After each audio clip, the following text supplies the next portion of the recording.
Welcome to the Fear and Greed Afternoon Report for Wednesday, the 1st of February 2023. I'm Sean Aylmer. Every afternoon, we've got the 5 stories that happened today that you need to know about. Story number 1, the S&P ASX 200 finished the day up 0.3% to just over 7,500 points, and earlier in the day hit its highest level since April. Gains were broad across the index, with real estate companies doing well while energy stocks underperformed. Travel group Flight Centre was among the best, jumping 8% to $17.11.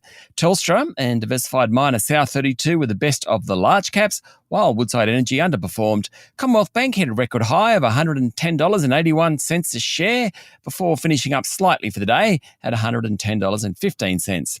In corporate news, Austal got some attention it didn't need. Leading Republican Ron DeSantis has backed concerns by a party colleague over Austal's involvement in helping to build submarines and ships for the US Navy and US Coast Guard. That's a big deal for Austal, so I'm sure they'd prefer to go under the radar, so to speak. Atlas Arteria rose after its $630 million investment plan was approved by the French government. Maggie Beer Holdings rose more than 2% after its second quarter sales increased. The Reject Shop fell after the sudden resignation of Chief Executive Phil Bishop for personal reasons. He's only been in the job for 7 months. And Credit Corp said its net profit dropped 30% in the first half of the 2023 financial year due to provisioning and US resourcing costs. Story number 2, the near $200 billion Future Fund has recorded a 3.7% loss for last year as equity and bond markets fell. But it was better than the average loss in median balanced super funds. The Future Fund has about $170 billion in it, and we all own it. Last year, markets went backwards as interest rates rose and earnings from the fund fell.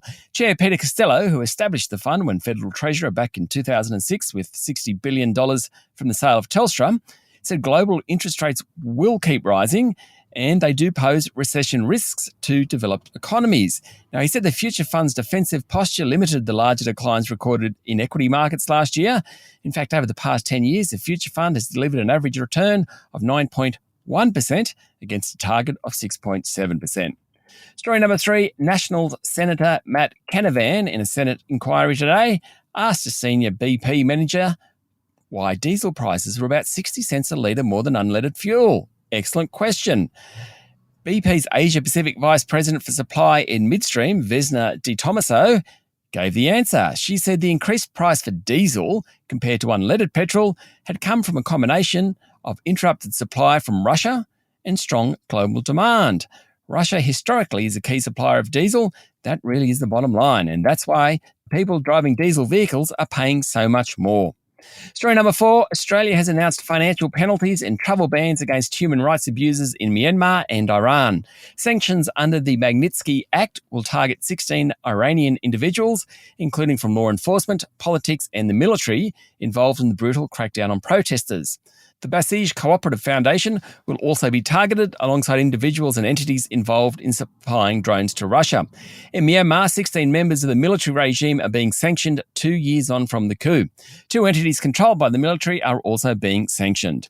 And finally, story number 5, the US Federal Reserve is expected to lift interest rates tomorrow morning, Australian time, but by a smaller amount than last year's rate hikes. Evidence that US wages increased at a slower than expected pace in the final quarter of last year, released overnight, has supported the case for a reduced rate rise. The employment cost index rose 1% in the December quarter, representing a slowdown from the 1.2% in the prior 3 months. That was enough to boost Wall Street with a broad-based S&P 500 and tech-heavy Nasdaq both closing this morning up about 1.5%. That's it for the afternoon report for Wednesday, the 1st of February 2023.